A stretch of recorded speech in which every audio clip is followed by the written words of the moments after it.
Hello busy peoples, welcome to my channel. ఈరోజు మీకు నేను ఈజీగా చేసుకునే ఎగ్ మసాలా కర్రీ చేసి చూపిస్తున్నా. చూడండి ఫ్రెండ్స్, చాలా సింపుల్గా అయిపోతుంది, ఈజీగా చేసుకోవచ్చు. నేను ముందుగా ఎగ్స్ని 1 స్పూన్ వాటర్ వేసుకొని ఎగ్ బాయిలింగ్ చేసుకున్నా. అది ఏఎంసీ కుక్వేర్లు కాబట్టి సాధ్యమైంది. నార్మల్ వాటిలో అయితే 1 స్పూన్ వాటర్తో ఎగ్ బాయిలింగ్ ఇంపాసిబుల్ అండి. ఇందులో వేసుకొని చేసుకోవడం వల్ల చాలా మంచిగా కుక్ అయిపోతాయి. మళ్ళీ కుక్ అవ్వలేదని డౌట్ పడాల్సిన అవసరం అయితే లేదు.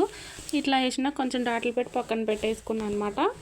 ఇది 28 యురేషియా వాక్ అనమాట, ఏఎంసీ కుక్కర్. ఇందులో 2 స్పూన్స్ నూనె వేసుకున్నాను అనమాట. ఆయిల్ వేసుకున్నాక ఇందులోకి ముందుగా ఘాట్లు పెట్టిన ఎగ్స్ని వేసుకొని కొంచెం సాల్ట్, అట్లాగే పసుపు, కారం వేసుకొని కొంచెం కలర్ మారే వరకు మనం ఫ్రై చేసుకోవాలన్నమాట. ఎగ్స్ని ఫ్రై చేసుకున్నాక పక్కన పెట్టేసుకోవాలన్నమాట. ఈ ఏఎంసీ కుక్కర్ని ఎవరైనా డెమో కావాలనుకుంటే ఫ్రీ డెమో చెప్పి చూపిస్తామండి. మీరు పైన కాంటాక్ట్ నెంబర్ ఇస్తున్నా కాంటాక్టే పర్చేస్ చేసుకోవచ్చండి. చాలా సింపుల్ వేలో మనకి కుక్ అయిపోతాయి, ఈజీగా కుక్ అయితే. ఇప్పుడు అందరూ బిజీ లైఫ్లో ఉన్నారు కదండి. ఇప్పుడు మార్నింగ్ లేచి హడావిడిగా ఆర్డర్లు పెట్టుకొని తింటూ ఉంటారు. అట్లా కాకుండా మనం ఇంట్లోనే ఇట్లా కుక్ చేసుకున్న వాళ్ళు చాలా తొందరగా కుక్ అయిపోతాయండి. చూసారు కదండి, ఎగ్ బాయిలింగ్కే 20 మినిట్స్ అట్లా పడుతుంది మనకి. కానీ అట్లా ఏం లేదు, వితిన్ 2-3 మినిట్స్లో మనకి ఎగ్ బాయిలింగ్ అయిపోతాయి, అది కూడా వాటర్ లేకుండా. చూసారు కానీ ఇందులో హోల్ గరం మసాలా వేసుకున్న, లవంగం, దాల్చిన చెక్క వేసినాక ఒక 3 పచ్చిమిర్చిని ఇలా సన్నగా ముక్కల్లా కట్ చేసుకుని వేసుకున్నాక ఇందులోకి ఒక 3 పెద్ద ఆనియన్స్ 3ని చిన్న చిన్న ముక్కల్లా కట్ చేసుకొని వేసుకోవాలన్నమాట. వేసుకొని కొంచెం కలర్ మారాలి, గోల్డెన్ బ్రౌన్ కలర్ వచ్చే వరకు ఫ్రై చేసుకోవాలన్నమాట.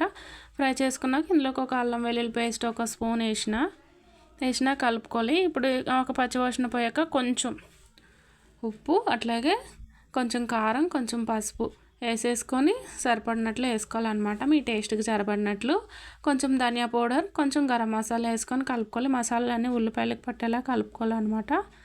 కలిపినాక నేను ముందుగా ఒక 3 టమాటాస్ని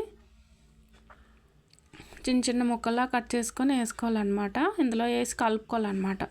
ఈ ఏఎంసీ కుక్వేర్ని ఇవి సర్జికల్ స్టీల్తో తయారవుతాయండి, అందుకోసమని దీనికి అంతగా ప్రయారిటీ ఇస్తారనమాట. ఇవి ఎంత హెల్త్గా ఉంటాయంటే మనం ఆపరేషన్ థియేటర్లో వాడతాం కదండి కత్తుర్లు, అవి ఈ స్టీల్తోనే తయారవుతాయి అనమాట. అందుకోసమని అట్లా కట్ చేసినా మనకి ఇన్ఫెక్షన్లే కావు. అట్లాగే ఇది మనకి ఇమ్యూనిటీ పవర్ పెంచుతుంది అనమాట. ఇందులో కుక్ చేసుకొని తినడం వలన మన హెల్త్కి చాలా మంచిది. చూసారు కానీ అడుగు కూడా మాడిపోలేదు, అసలు ఎంత చక్కగా ఉందో. అంత తక్కువ ఆయిల్ వేసినా సరే మాడిపోలేదు. ఇప్పుడు ఒక్కొక్క 1/2 కప్పు పెరుగు వేసుకొని కలుపుకోవాలన్నమాట. కలిపి లిడ్ పెట్టి మూత పెట్టుకుంటే ఒక 2 మినిట్స్లో మనకి ఆయిల్ సపరేట్ అయ్యేలా కనిపిస్తుంది అనమాట.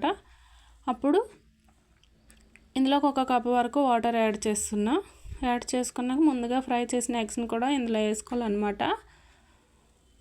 చూసారు కదండి, ఈ ఏఎంసీ కుక్కర్ని ఎవరైనా ఫ్రీ డెమో కావాలన్నా పర్చేస్ చేయాలనుకున్న పైన కాంటాక్ట్ నెంబర్ ఇస్తున్నా కాంటాక్టే పర్చేస్ చేసుకోవచ్చండి.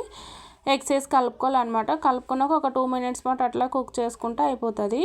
పిల్లలకి ఇలా హెల్తీగా చేసి ఫుడ్ పెట్టడం వల్ల పిల్లల ఇమ్యూనిటీ పవర్ పెరుగుతుంది అన్నమాట. చాలా సింపుల్గా అయిపోతుందండి, చాలా సింపుల్. లాస్ట్ అండ్ ఫైనల్ కొత్తిమీర పుదీనా స్టవ్ చేసుకుని సరే అండి, అయిపోయింది కదండి. ఎక్కడుంది నా ఛానల్ కనుక ఫస్ట్ టైం ఎవరైనా చూస్తే సబ్స్క్రైబ్ చేసుకోండి ఫ్రెండ్. లైక్ చేయండి, షేర్ చేయండి, కామెంట్ చేయండి. Thank you for watching.